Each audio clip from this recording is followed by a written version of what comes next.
Hello guys, welcome to Pakistani unique reaction. तो कैसे हैं आप सब? मेरा नाम मुदस्सिर, मैं हूं बशीर। सो गाइस, आज हम महाभारत के वो रहस्यमय सीक्रेट देखने लगे हैं जो आप में से भी काफ़ी लोगों को शायद ना पता हो, और हम भी जानेंगे कि हमारे लिए भी एक नया एक्सपीरियंस होगा।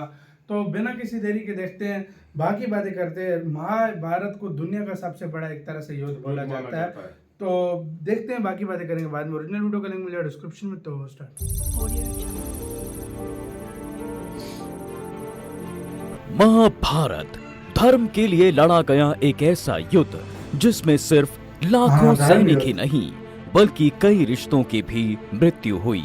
इसमें भाई ने भाई को मारा, शिष्य ने गुरु को मारा, चाचा ने भतीजे को मारा, और भी न जाने कितने ऐसे रिश्ते थे जिनकी इस युद्ध में आहुति दी गई।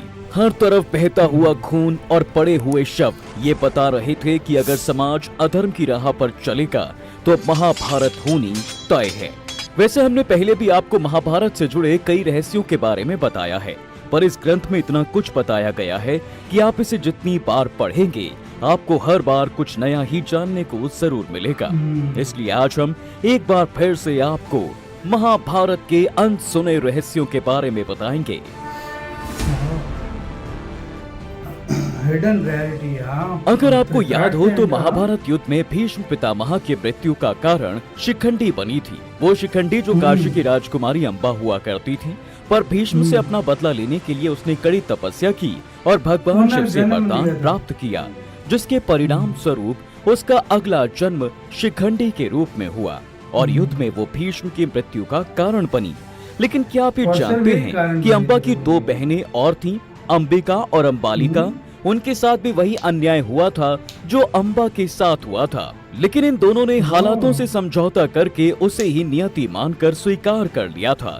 पर इनसे जुड़ी एक कहानी ऐसी है जो सीधा महाभारत युद्ध से जुड़ी हुई है।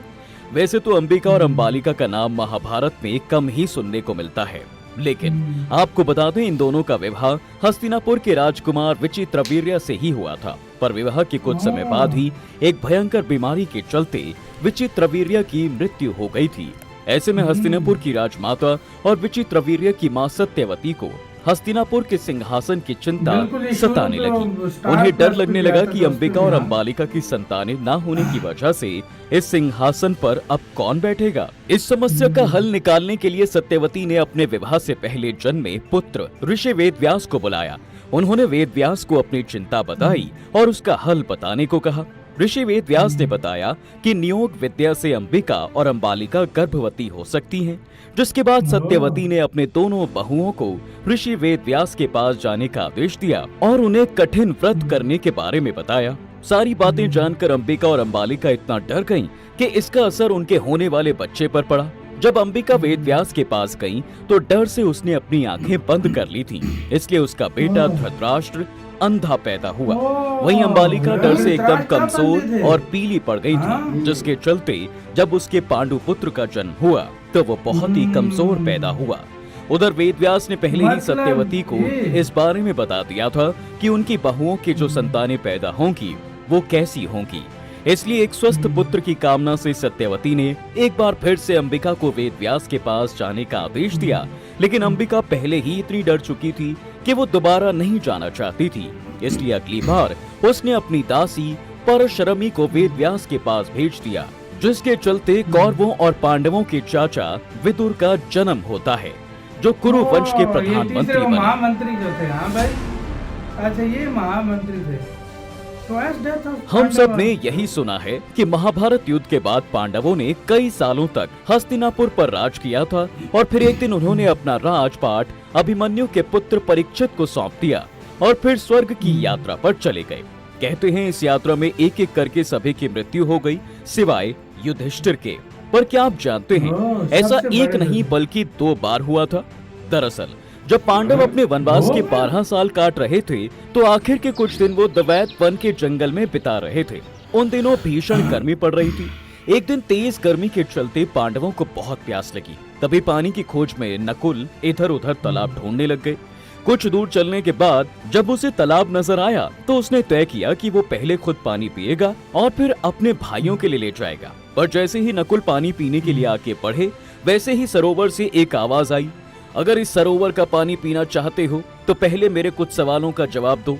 दरअसल ये आवाज एक यक्ष की थी, पर नकुल इतने प्यासे थे कि उन्होंने इस बात को अनसुना कर दिया और पानी पीने लगे। पानी पीते ही उनकी मृत्यु हो गई।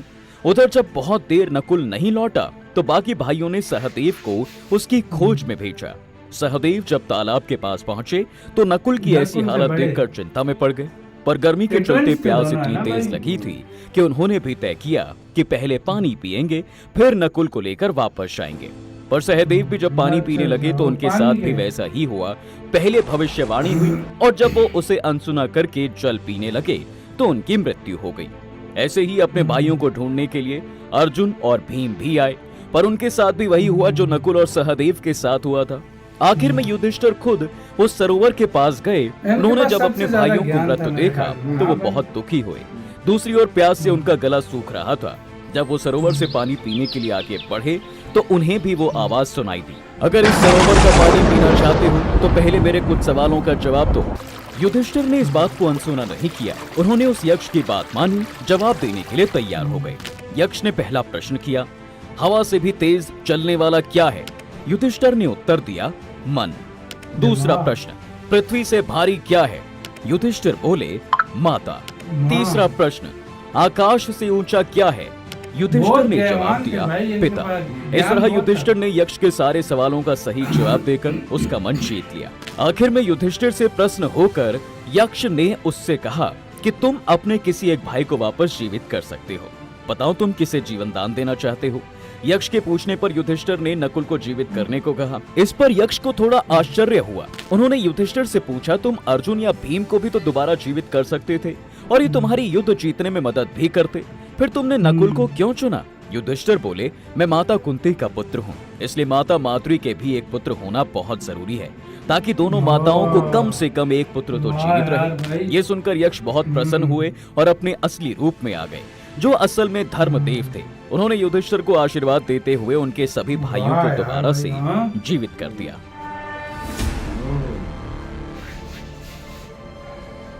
महाभारत में श्री कृष्ण को कई रूपों में देखा गया है। पापियों का नाश करने वाले, गीता का ज्ञान देने वाले, अर्जुन का सारथी बनने वाले और धर्म की राह दिखाने वाले। पर इन सब के अलावा कृष्ण का एक और रूप था और वो था उनका अपमान करने वाले को नजरअंदाज करना।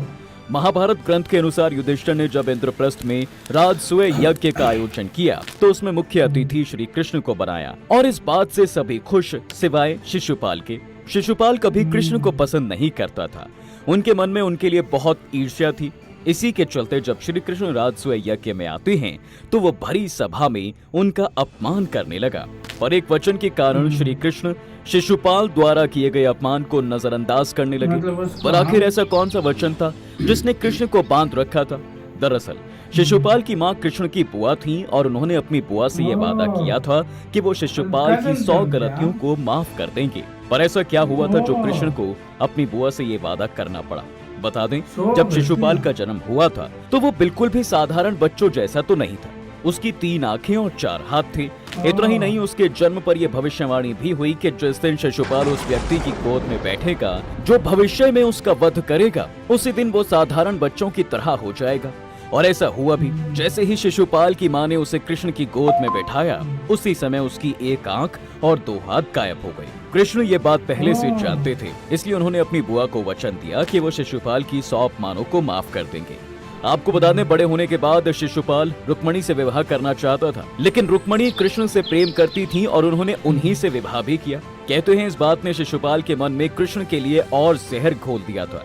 यही वजह थी कि वो कृष्ण को नीचा दिखाने और उनका अपमान करने में कोई कसर नहीं छोड़ता था। पर राजसूय यज्ञ के दौरान शिशुपाल की 100 गलतियां पूरी हो चुकी थी, यानी कि वो अपनी बुआ को दिए वचन से मुक्त हो चुके थे। इसलिए उस वक्त जब शिशुपाल ने उन्हें भरी सभा में चुनौती दी तो कृष्ण ने अपने सुदर्शन चक्र से उसका गला काटकर उसका वध कर दिया।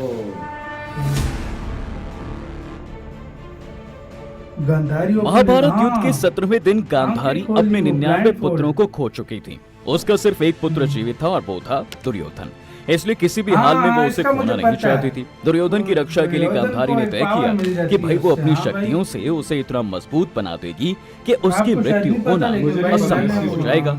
दरअसल सालों तक आंखों पर पट्टी बांधने की वजह से गांधारी को ऐसी दिव्य शक्तियां प्राप्त हो गई थीं जो दुर्योधन को अमर कर सकती थी। इसलिए गांधारी ने दुर्योधन को आदेश दिया कि गंगा स्नान करने के बाद वो बिना वस्त्र धारण किए उसके सामने आए। मां का आदेश मिलते ही दुर्योधन ने ऐसा ही किया।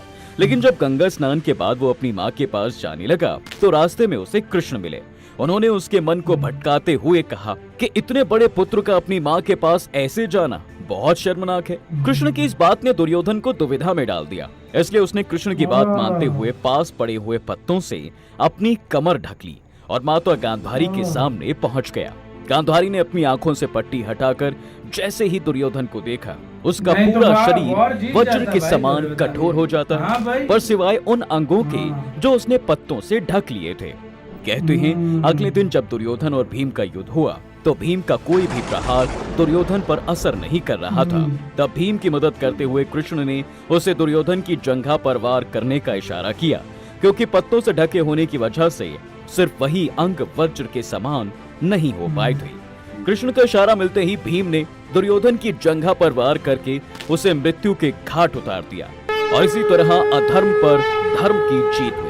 वैसे अगर आप भी महाभारत से जुड़ी ऐसी किसी रहस्यमय कथा के बारे में जानते हैं, इसी के साथ वो यार वीडियो मतलब खत्म ये यार। था सीन, वरना कहते हैं उसको कोई भी नहीं हरा सकता था। हाँ, उसको कोई वो अगर ये ना होता ना, ये मतलब मैं कहता हूँ अगर पांडु जीते थे ना भाई तो कृष्ण जी की वजह से, नहीं तो कभी भी वो ना जीत सकते। दूसरी तरफ ऐसे ऐसे योद्धा थे, ये भी थे बिल्कुल, पांडुओं के साइड भी बहुत बड़े बड़े योद्धा थे, लेकिन उस तरफ जो थे ना भाई उनको हराना, मतलब कुछ ऐसे थे कि अमर थे उनको, लेकिन वो सिर्फ और सिर्फ तब आ रहे थे कि ये कृष्ण जी की वजह से, नहीं तो कभी भी नहीं जीत सकते थे भाई। अच्छा। मैं कहता हूँ वो इतने पावरफुल, एक अब देखो पितामह भीष्म के पास था वरदान हाँ, कि जब तक तुम जीत नहीं चाहोगे, उनकी इच्छा ना हो नहीं, हाँ। वो तो भाई उनको मारना कैसे मारना तो नामुमकिन था। अच्छा, कर्ण के पास था कि भाई उनको तो कुछ लगता ही नहीं था, मतलब ऐसा कवच था कि कुछ असर ही नहीं होता, लेकिन ये सारी मतलब वो बीच में मदद की थी कृष्ण जी ने, जो ये सारी चीजें आपको पता थी कि नहीं? मतलब इसमें काफी पता होंगी, लेकिन कोई चीजें ऐसी भी नहीं भी पता होंगी तो लास्ट में बताइएगा। अपना बहुत ज्यादा ख्याल रखिएगा।